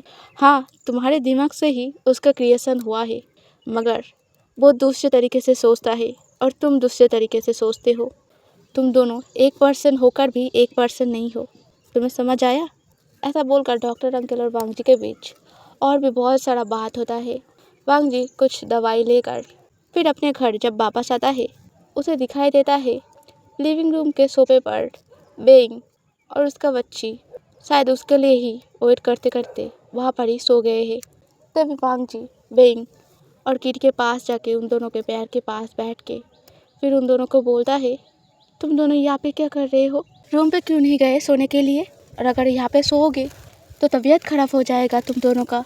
इस बात को सुनकर बेइंग नींद से उठकर फिर वांग जी को बोलता है, आप कहाँ पे गए थे? मैंने ऑफिस में भी कॉल किया था, आप वहाँ पे नहीं थे। क्या आप डॉक्टर अंकल के पास गए थे? क्या आपका तबीयत खराब है? मैं आपको कह रहा था कि आप उल्टे सीधे दवाई डॉक्टर अंकल को ना दिखाकर मत खाइए, मगर आपने कहा था कि ये बस कोल्ड की दवाई है। मगर देखा ना, आपका तबीयत कैसे ख़राब हो गया है, शायद उन सारे दवाई की वजह से ही हुआ है। आप क्यों नहीं मेरी बात सुनते? आपको पता है ना मैं आपके लिए कितना ज़्यादा टेंस फील करता हूँ। ऐसा बोलकर बेइंग और भी कुछ बोलने जाता है। तभी वांग जी बेइंग को शांत करा के बोलता है, इतना ज़्यादा टेंस मत फील करो। वैसे बेबी, क्या हम तीनों बाहर घूमने जाए तुम्हारे पसंदीदा किसी जगह पर? इस बात को सुनकर बेइंग खुश होकर उसका सर हाँ में हिला देता है। तभी किटी, जो अभी नींद से उठा था और क्योंकि वो छोटा सा एक बच्ची था, इसी वजह से नींद से उठने के बाद वो रोने ही जा रहा था। तभी वांग जी बहुत ही प्यार से किटी को बोलता है, अगर तुम रोओगे तो बाहर जाना कैंसिल, क्योंकि मैं सोच रहा था मम्मा, पापा और किटी बाहर घूमने के लिए जाएंगे, तो इसी वजह से अगर तुम रोओगे तो शायद जाना कैंसिल करना होगा। इस बात को सुनकर किटी एकदम से उसका आंखों का आंसू पोंछ कर बोलता है, नहीं नहीं, कैंसिल नहीं करते, हम घूमने जाते हैं। इस बात को सुनकर वांग जी मुस्कुरा के किटी और बेइंग को लेकर बाहर घूमने के लिए चला जाता है। आज ज़िंदगी में पहली बार वांग जी को एक फैमिली वाला फीलिंग महसूस होता है और उसे गुस्सा भी आ रहा था, क्योंकि उसका एक खुशी कोई और फील कर रहा था, जबकि इन सारे चीज़ का हकदार वो है, उसका बच्ची है, उसका वाइफ है, सब कुछ उसका है। तो वो फालतू का एक पर्सनैलिटी कैसे उसके सारे खुशी को ऐसे उससे छीन सकता है? ऐसा कुछ सोचकर ही वांग जी अपने मन में सोचता है, मुझे अच्छे से पता है मेरा वाइफ और मेरा बच्चा मुझे प्यार करता है, उसे नहीं। मैं सबको ये चीज़ साबित कर दूंगा, फिर हम तीनों एक साथ हैप्पी फैमिली की तरह रहेंगे। जब वो तीनों बाहर घूमने के बाद घर आता है, तब बेइंग और किटी बहुत ज़्यादा थकान होने की वजह से ऑलरेडी सो चुका था, और वांग जी जब उसके ड्रॉयर से फिर से कुछ निकालने जाता है तब उसके आंखों में फिर से पड़ता है वो राइटिंग बुक। अब इस बार इस चीज़ को वो इग्नोर नहीं करता। जब उस चीज़ को हाथ में लेकर वो देखता है, उसे दिखाई देता है वहाँ पर लिखा हुआ था, कैसे हो वांग जी। इस चीज़ को पढ़कर वांग जी समझ जाता है वो उसके दूसरे वाला जो पर्सनालिटी था उसने लिखा है। जब वो दूसरा पेज पलट के फिर कुछ पढ़ता है, वहाँ पे लिखा था, शायद तुम्हें ये गलतफहमी हो रहा है कि वो दोनों तुम्हें प्यार करता है। तो मैं एक बात तुम्हें बता दूँ, वो दोनों सिर्फ़ और सिर्फ मुझसे प्यार करता है और मुझे ही वो लोग चाहते हैं, तुम्हें नहीं। अगर तुम्हारा असलियत उन दोनों को बता दोगे कि आखिर तुम वांग जी हो, मैं नहीं, तो वो दोनों एक बार भी नहीं सोचेंगे कि आखिर तुम अब अच्छे बन चुके हो या बुरा। वो दोनों बिना कुछ सोचे ही तुम्हें उन दोनों के ज़िंदगी से बाहर निकाल देगा। तो यही अच्छा होगा कि तुम हमारी ज़िंदगी से पूरी तरीके से गायब हो जाओ और मुझे और मेरे बच्चे और बीवी को हैप्पीली रहने दो। अब इस बात को सुनकर वांग जी एकदम से गुस्सा होकर उसके हाथों का नोटबुक फेंक कर जब मिरर की तरफ देखकर गुस्से में बोलता है, वो दोनों ऐसा कुछ नहीं करेंगे क्योंकि वो दोनों मुझसे प्यार करता है, उस फालतू के पर्सनालिटी से नहीं। मुझे ये बात अच्छे से पता है। वांग जी ने ऐसा बोला ही था। तभी मिरर का अंदर का वांग जी जैसे मानो बोल उठता है कि सच्ची में वो दोनों तुमसे प्यार करता है, मगर मुझे तो ऐसा नहीं लगता। जब मैंने उन दोनों को पहली बार देखा था, वो दोनों पूरी तरीके से एक मेसअप जैसे पर्सन थे। मैं उन दोनों के लाइफ में आके उन दोनों का लाइफ पूरी तरीके से चेंज कर दिया है। इस बात को सुनकर वांग जी गुस्सा होकर बोलता है, मेसअप का क्या मतलब है? ऐसा कुछ भी नहीं था, ठीक है? और वो दोनों सिर्फ मुझसे प्यार करता है, तुमसे नहीं। तुम सिर्फ मेरे दिमाग का एक क्रिएशन हो जो रियल लाइफ में एग्जिस्ट ही नहीं करता। और हाँ, वो दोनों पहले शायद मुझसे डरता था, मगर अब नहीं। अब मैं उन दोनों के साथ अच्छे से बिहेव कर रहा हूँ और वो दोनों भी मुझे धीरे धीरे एक्सेप्ट कर रहे हैं। इसी वजह से तुम्हें और वो दोनों नहीं चाहते। इसी वजह से तुम मेरे वाइफ और मेरे बेटी की ज़िंदगी से निकल जाओ। वो दोनों मेरे लव वन है, तो मैं उन दोनों का ख्याल अच्छे से रखूँगा। तुम्हारी कोई ज़रूरत नहीं है, तुम समझ गए? इस बात को सुनकर वो मिरर वाला वांग जी मुस्कुराते हुए बोलता है, कैसे ज़रूरत नहीं है? मुझे ज़रूरत है उन दोनों का और मैं उन दोनों से प्यार करता हूँ। तुम्हारे जैसा नहीं हूँ मैं जो लोगों को टॉर्चर करूँगा और फिर जब मुझे गिल्टी होगा मैं उन दोनों को प्यार करूँगा। ऐसा कुछ नहीं है, ठीक है? मैं उन दोनों को पूरे दिल से प्यार करता हूँ और पहले दिन से। तो इसी वजह से तुमसे ज़्यादा मैं डिज़र्व करता हूँ उन दोनों को। हाँ, मैं था तुम्हारा माइंड का क्रिएशन, मगर तुमसे तो अच्छा ही हूँ। और वेइंग बस मेरा लवर है, तुम्हारा नहीं।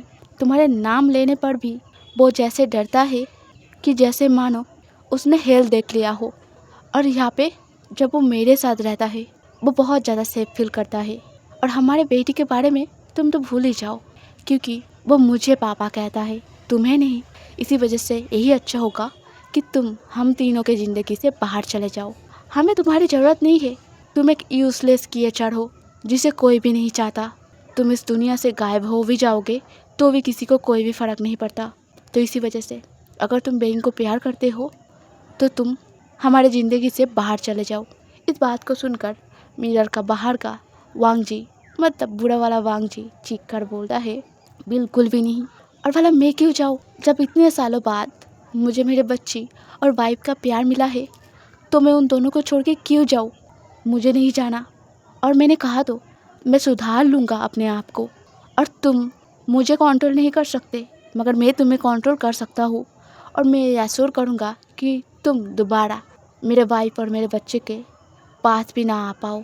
इस बात को सुनकर वो मिरर का वांग जी बहुत ही सैड फील करके बोलता है, तुम्हें पता है एक बात वांग जी, तुम बहुत ज़्यादा सेल्फिश हो।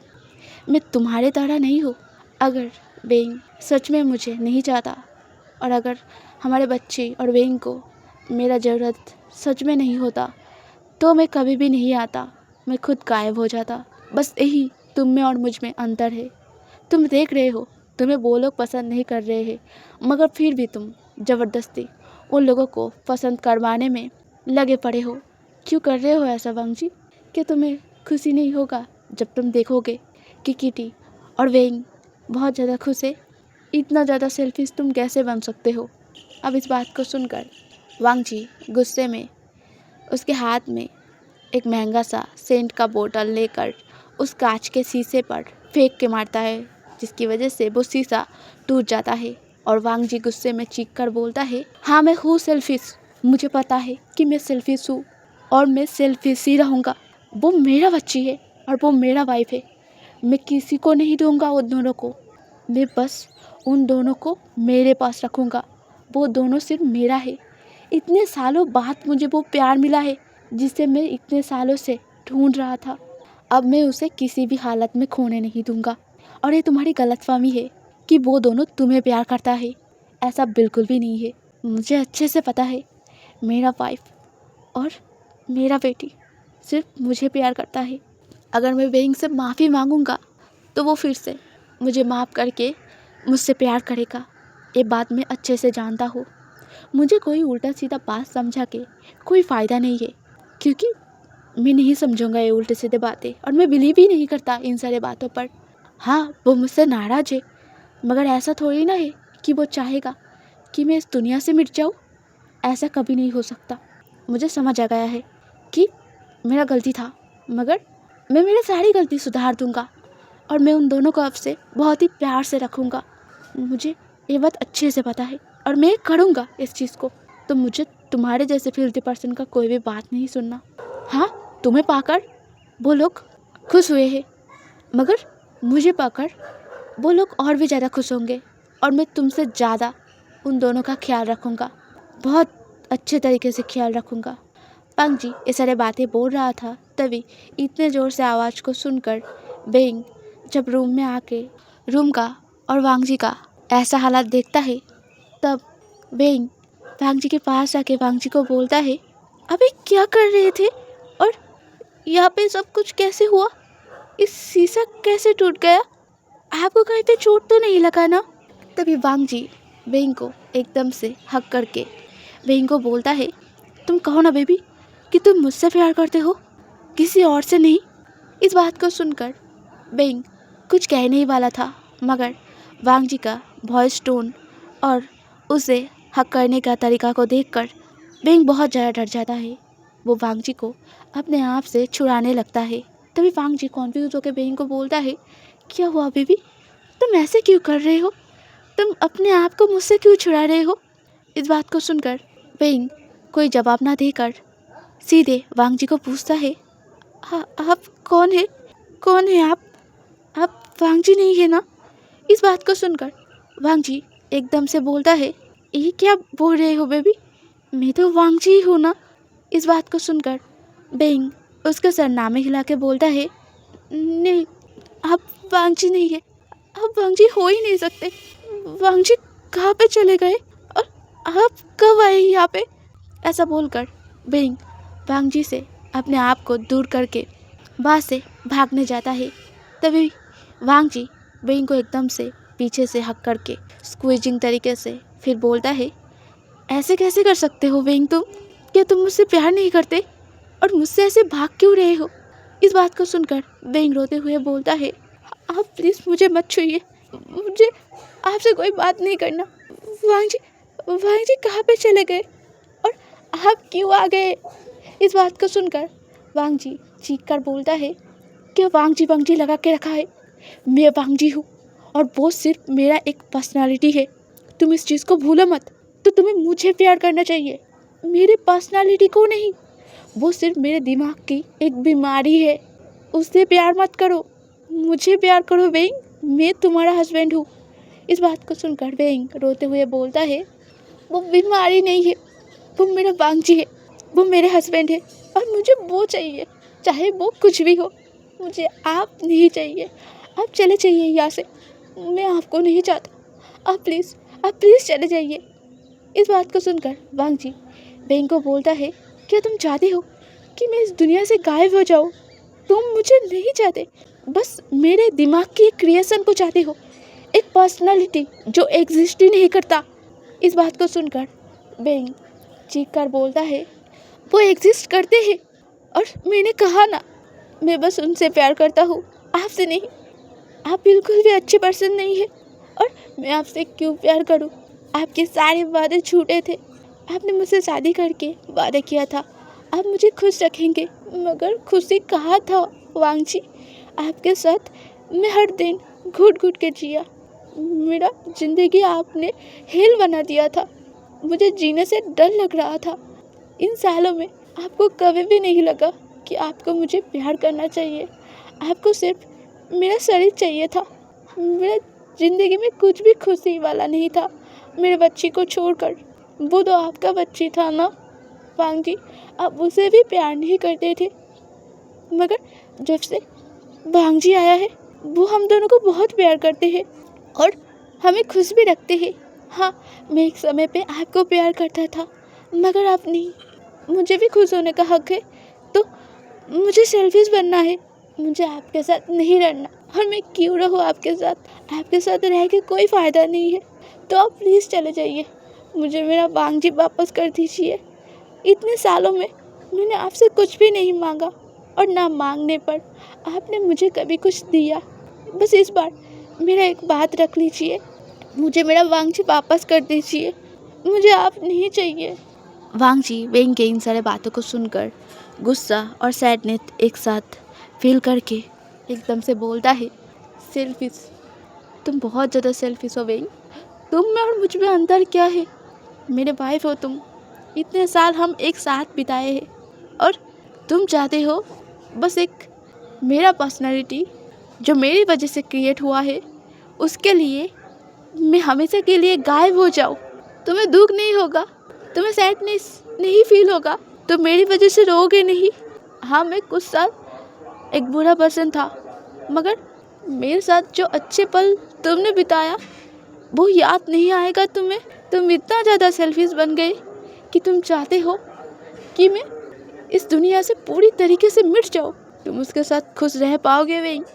अब इस बात को सुनकर वेंग उसके दोनों कानों को उसके हाथ से कवर करके फिर चीख कर बोलता है, मैं कुछ भी सुनना नहीं चाहता, आपकी कोई भी बात सुनना नहीं चाहता।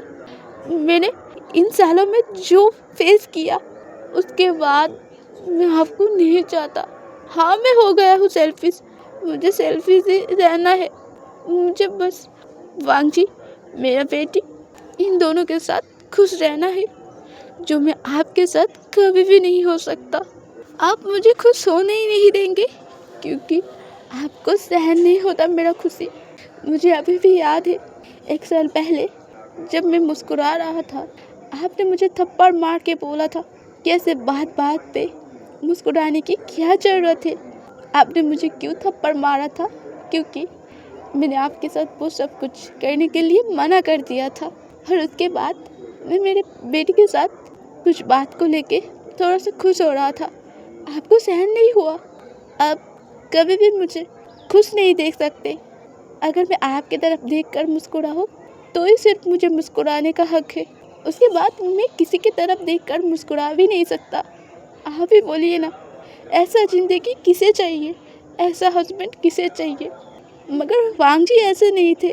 वो बहुत अच्छे थे।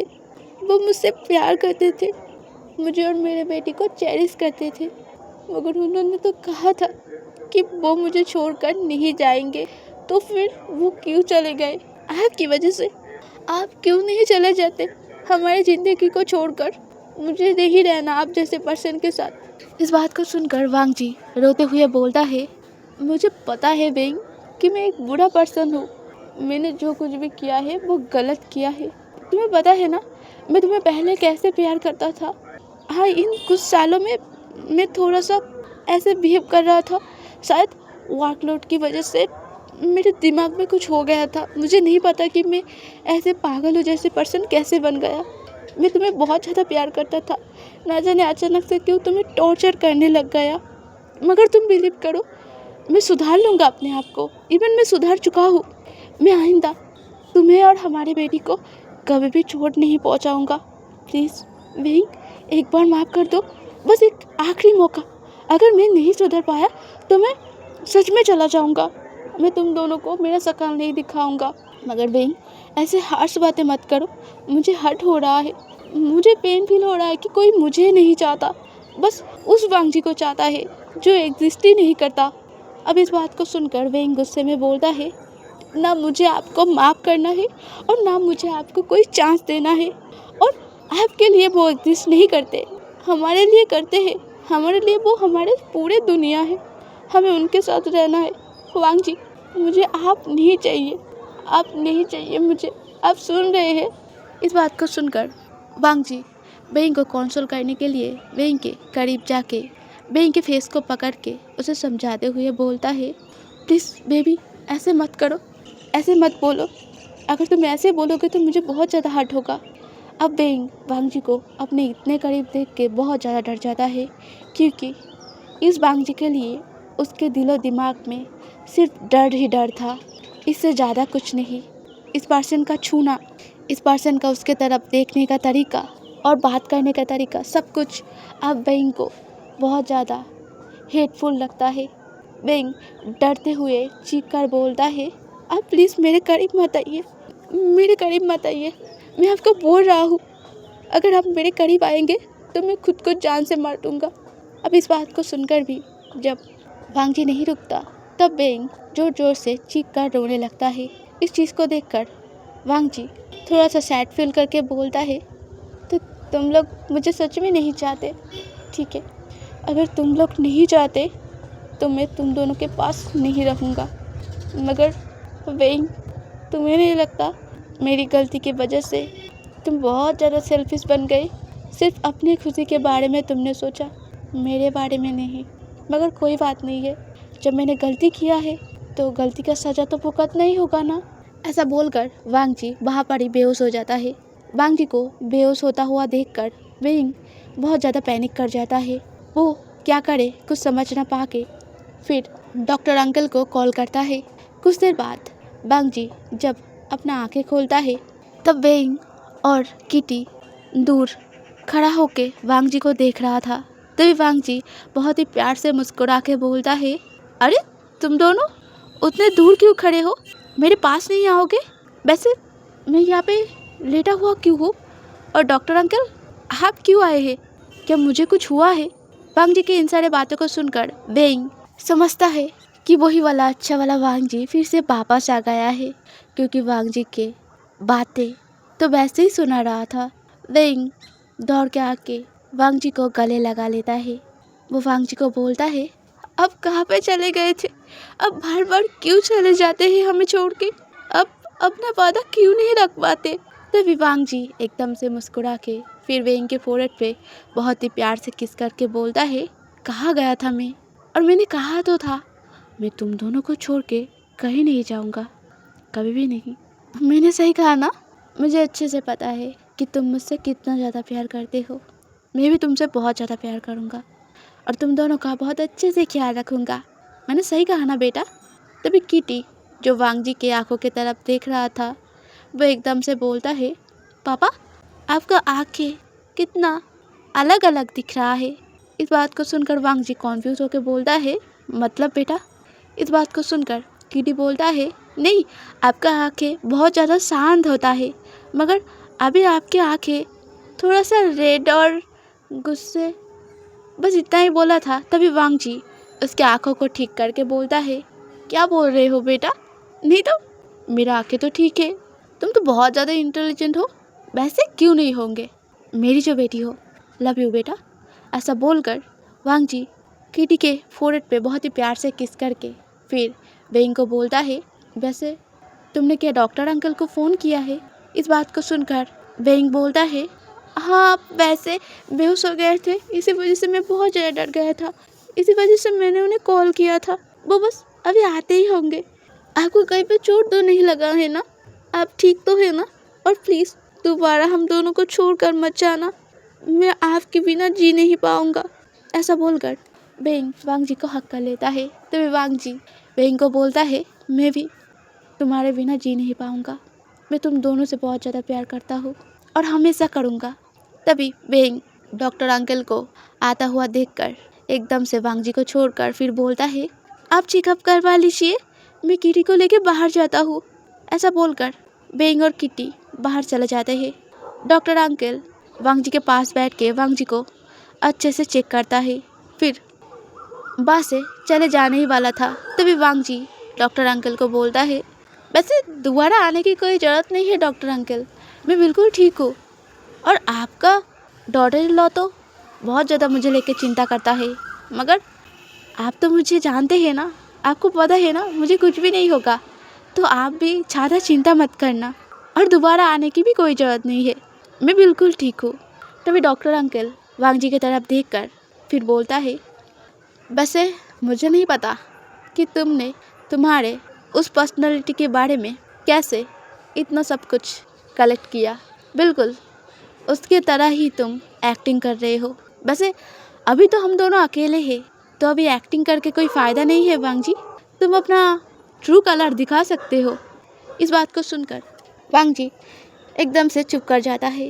तभी डॉक्टर अंकल बोलता है, मुझे पता था तुम बहुत ज़्यादा पावरफुल हो और शायद तुमने ऐसा कुछ किया है जिसके बाद तुम्हारा वो वाला पर्सनालिटी पूरी तरीके से डिस्ट्रॉय हो गया है, वो दोबारा नहीं आ पाएगा। अगर तुमने ऐसा कुछ किया है तो फिर मैं और क्या ही कर सकता हूँ, मगर तुम्हें नहीं लगता वांग जी तुम बहुत ज़्यादा सेल्फिश हो, और अगर तुमने वो पर्सनालिटी डिस्ट्रॉय नहीं किया है तो शायद वो फिर से आएगा उसका चीज़ वापस लेने के लिए। Best of luck. ऐसा बोलकर डॉक्टर अंकल रूम से बाहर चला जाता है। तभी वांग जी उसके बालों को हाथ से मुट्ठी में पकड़ के फिर बोलता है, हाँ मैं हो गया हूँ सेल्फिश, मैं भी मानता हूँ कि मैं सेल्फिश हूँ, मगर जब इतने सालों बाद मुझे मेरा खुशी मिला है तो मैं इसे ऐसे ही जाने नहीं दूंगा। मेरा वाइफ और मेरा बच्चा सिर्फ मेरा है, मैं किसी और को मुझसे ये सारे चीज़ छीनने नहीं दूंगा, और अगर वो चाहेगा भी तो मैं फिर भी उसे आने नहीं दूंगा, मैं पूरी तरीके से उसे डिस्ट्रॉय कर दूंगा, क्योंकि वो सिर्फ मेरा एक पर्सनालिटी है और मैं वांग जी हूँ, रियल वांग जी। हाँ, अगर मेरा वाइफ उससे प्यार करता है तो मैं उस जैसा बन जाऊंगा, मैं मेरे वाइफ और बच्चे के लिए वो पर्सन बन जाऊंगा, वो लोग जिससे प्यार करता है। मैं मेरे इस पर्सनालिटी को पूरी तरीके से बदल दूंगा, जिससे वो लोग जान ही नहीं पाएंगे कि मैं ही वांग जी हूँ। मुझे पता है कि मैं तुमसे झूठ बोल रहा हूँ बेइंग, मैं जाना भी चाहता था मगर मैं नहीं कर पाया। मैं तुम दोनों के साथ रहना चाहता हूँ, मैं अपने आप को एक चांस देना चाहता हूँ, और मुझे पता है मैं तुम दोनों का ख्याल उस पर्सन से भी ज़्यादा अच्छे तरीके से रखूँगा, तो इसी वजह से मैं थोड़ा सा सेल्फिश बन गया, मुझे माफ़ कर देना बेइंग। तभी बेइंग जो बाहर जाके वांग जी के लिए खाना बना रहा था, वो बहुत ही प्यार से चीख कर बोलता है, वांग जी खाना खाने आ जाइए। इस बात को सुनकर वांग जी बाहर जाके बेइंग और किटी को प्यार से हक करके फिर बोलता है, मैं खाना तो खा लूँगा, मगर क्या हम खाना खाने के बाद कहीं और जाए। इस बात को सुनकर बेइंग बोलता है, कहीं और का क्या मतलब है। तभी वांग जी बोलता है, मतलब इस घर को हम बेच देते हैं, ठीक है, ये घर मुझे ठीक नहीं लगता, हम हमारे छोटी सी फैमिली के लिए एक नया घर बनाएंगे जहाँ पे सिर्फ हम तीनों का मेमोरी होगा, किसी और का नहीं। इस बात को सुनकर बेइंग बोलता है, आपको जो सही लगे।